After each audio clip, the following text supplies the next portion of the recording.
Hey guys, top of the morning. I woke up this morning after doing this last night. I stayed up till like around 2 in the morning. Once I got going on these, talking about unveiling key components of the Bible, I think it's important. And at the same time, I think it's absolutely just mind-boggling. Listen, there's no other way. There's absolutely no other way to read the symbolism. You can make some kind of variation on my story when I read what the symbolism is talking about in the Bible, but you're only able to adjust the symbolism. You cannot bring any of the top of the Bible into any kind of real fruit, okay? Because it is a story. It is a story that is about you and about the world around us, how energy is exchanged between us, and the choice of whether or not we would like to serve mankind or resist mankind and serve the divine. And the simple direction between these guys is there's one that's an inwardly thing, that if you want to be a Jew and be a chosen one of God, then it's an inwardly thing. You need to come inwardly. All this information is inside of something and hidden inside, and it's been hidden because of all the stuff we're talking about. The conscious mind, the live part of us, has been given the right, or given the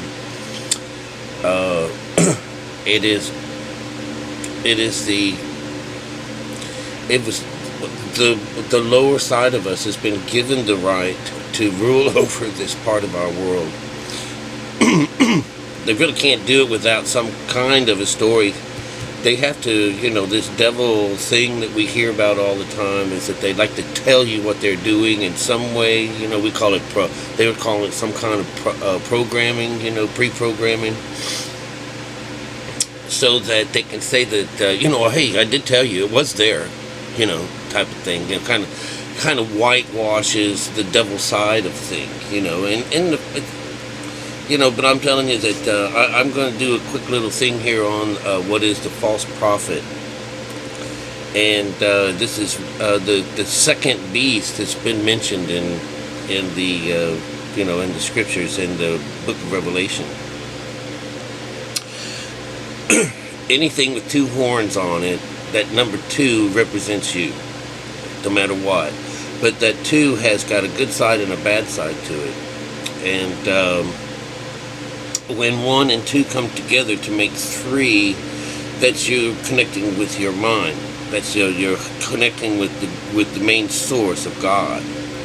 But the false prophet is the connection of the lower 3, and that this comes about as you yourself have chosen to take a lower stance on this.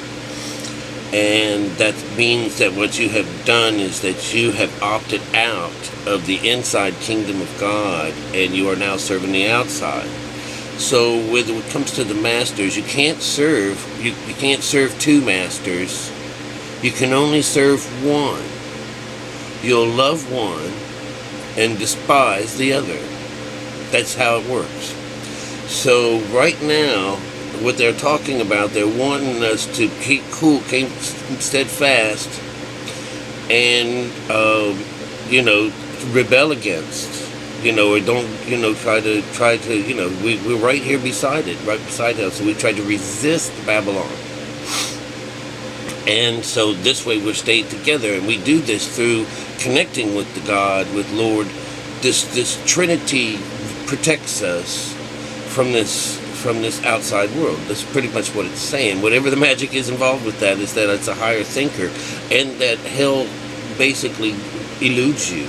It doesn't, because you chose to choose him. But if you choose this other side, then you can have a whole lot of hell in your life. You will. The false prophet winds up being things like It's the church. We will tell you that it has everything to do with the church, because the church has a way of being able to talk, and because of their power and the beautiful things that they have, and all the money and the prestige, you just can't help but think this institution has got to be, right on the money. And so, you're supposed to find that this is a slick talker, and through the years they say, oh, this is so and so, this was who, this has got to be Hitler, this was him. He's got this smooth talking thing. He can just talk us into anything. No, this is really fun because because of the way they set this up, it always keeps you running. It keeps you moving. You never really find out the answer. And look, well, let's say that maybe someone has told this before, but I'm giving the answers. Does anybody care about it?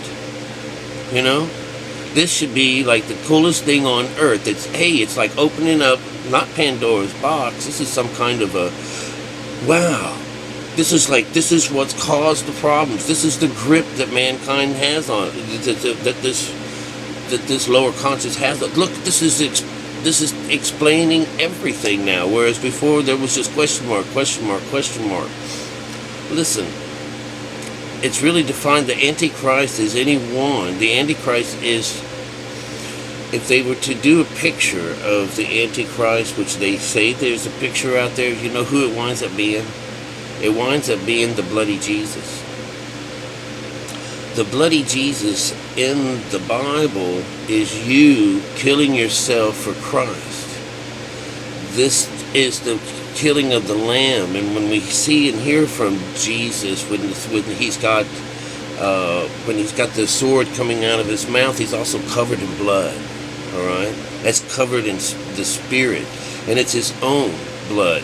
All right, that's the thing about that, is that it's not whoever he's kicked or kicked ass with, or killed with his sword, which is none of those things. But the sword means the truth, and the blood is that we've done this on our own.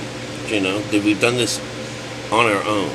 That's our blood that is on our garments, which is outside of us, and that's what saves us. That's what saves us from this garbage.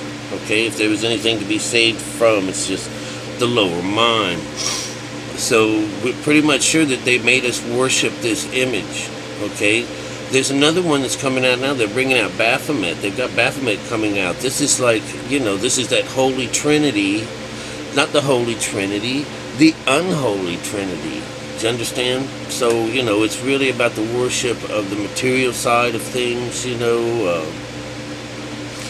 this side of life that is just so beautiful and hard to resist, and they're springing, Baphomet out on everybody, They're taking away things like the Ten Commandments, but they're allowing Sharia law to take hold in America. And this third part of the Abraham religions are actually the meanest and the honoriest. But they all have their killing, they do. But this one here is the most earliest. The way it works is this Muhammad guy is the patsy.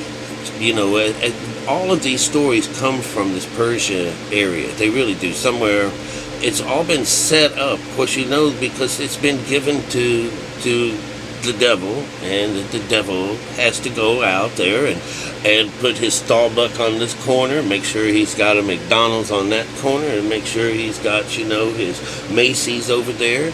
This is this is their tree. This is their religion. This is it. So a false prophet then can become anybody who preaches the gospel. They are the ones that would be all of your clergy, all of your evangelists, these people online that are off. Here it comes. It's the day of the Lord. All of this. Hey, look, the 10 people that listen to me, you can no longer have to worry about that. All right. It's still going to happen to them because, in the story it says these people that rule by their own ways, they're going to get theirs, because, they're all waiting for it. They're praying for it, and I tell them, I say, your master has the ability to bring fire on you from heaven. And you'll think it was God. And you'll thank God for your death, except that it's not going to be God doing that. So, these guys have been boonswoggled out of everything. And looking at, there's thousands of people. It's like he says, it's almost like a cage of some kind where you're trapping birds. The birds, the bird is a symbol of the spirit.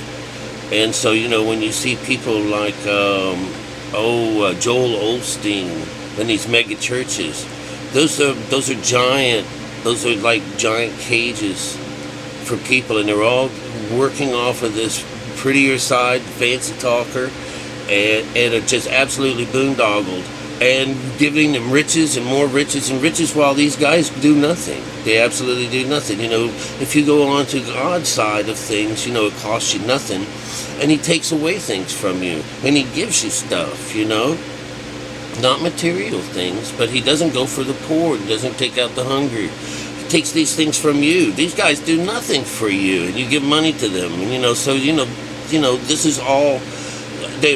These are the guys that are reading the side of the Bible and scaring the fuck out of you and gaining control over you by means of this, by the falseness in the book, by what we're reading. This is what it works. All right? Jeremiah.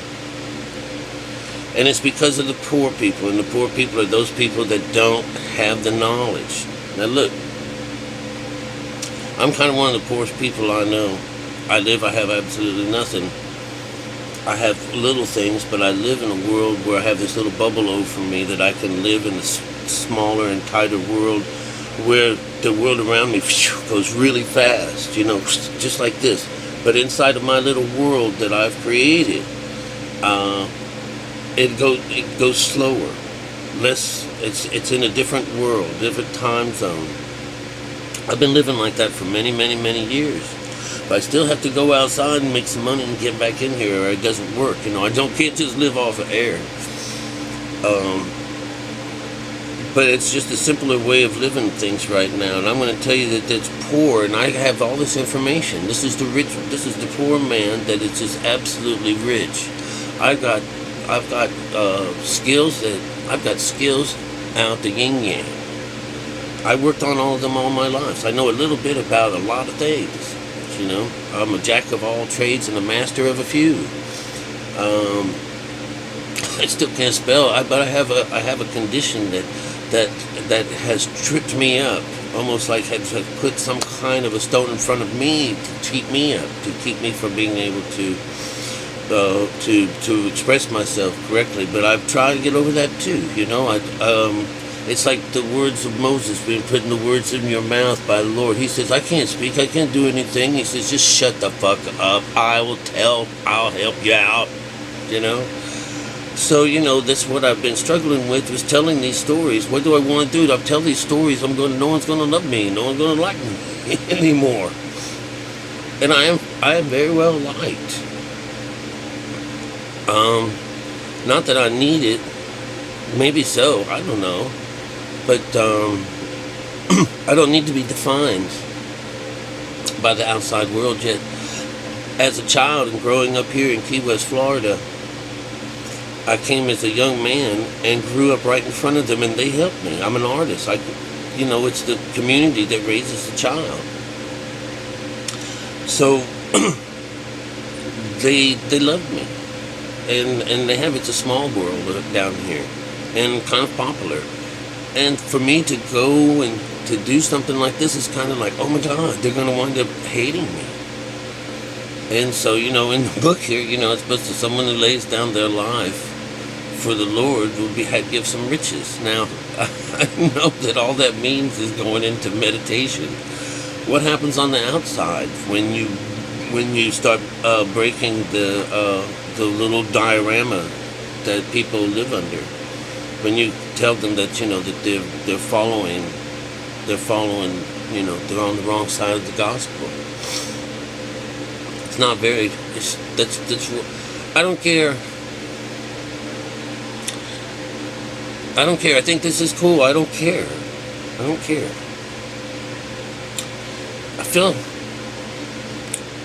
like something's trying to get out, but I'm going to cry in front of you. But this is emotional. Jeremiah.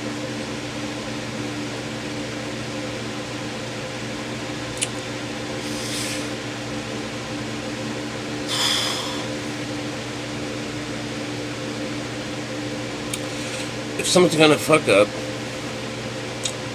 Israel, which is a peaceful mind, it's going to be your emotions that come down from the north. I have a job to do. I'm not afraid of crying. I have a job to do.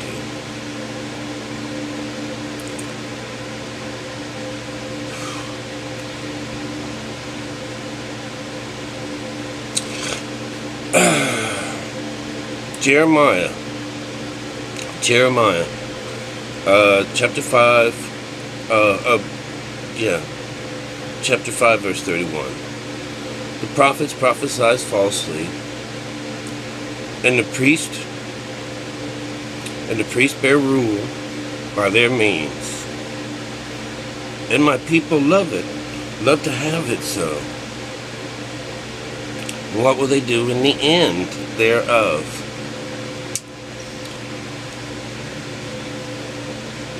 It just hurts. It hurts to find you falling a lie. It's almost like, it's just hitting. But in a way, I always kind of knew it, but I didn't have to go out and find it out on my own. Yeah. Yeah, you do. You really do. So the prophets prophesize falsely.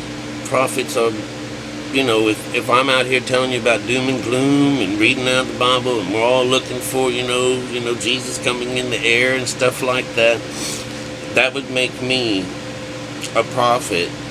And I would be telling you the second coming, some Jesus is coming, the prophecies, all this crap. It's lies, You're just a poor person.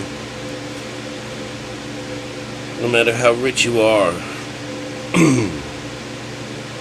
And the priests bear rules by their means. Now, preachers, they're all talking about this. In fact, one of the biggest things that they've been talking about within the last decade or so is that there's not enough doom and gloom going on in our teachings of Christ, the teaching of the Bible. That this prosperity Bible, this prosperity gospel that everybody is on, which is just, if you understand that, you understand that this is just one giant crap of a place, of a world that we're in. It has really grown, but that's what they want. It has grown so huge. That's why I say there's only a few people that find this and go this other way. These other people are just absolutely rich beyond means, and there's just absolutely no reason why they would want to give up any bit of it. Alright, and the thing is the trap is, it says, and my people love to have it so. This is our want. So we're part of the Antichrist system, we're part of the beast system. And what will we do in the end thereof? Well,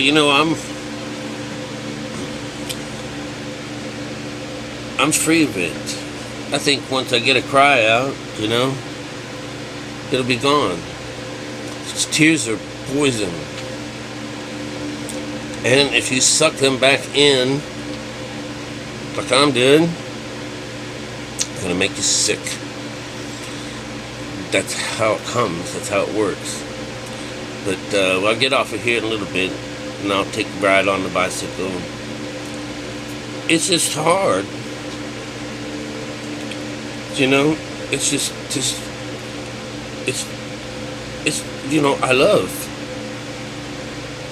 I love so much. I'm on the side of this. I'm a spiritual gangster, boys. I'm not crying or tearing up over losing religion.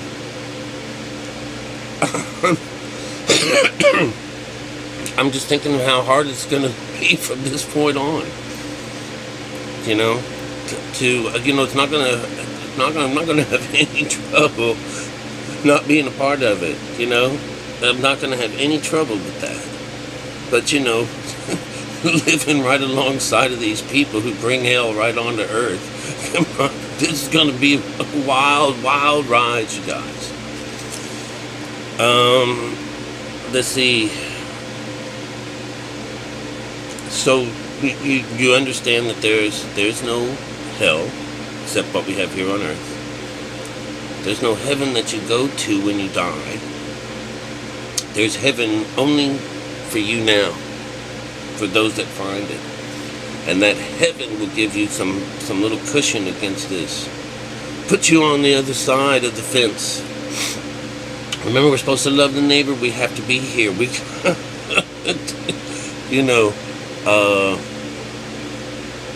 Anyways, I believe that the image of the beast is a dead Jesus on the cross. That, I think, is the image, the idol that was created for us to worship and bend down to. That is the Jesus when it's dead. Alright? And and we know that the story is that it's you. When you don't connect with the Lord and you choose to live on the lower side of the hill, you're dead. And so, people worship being dead.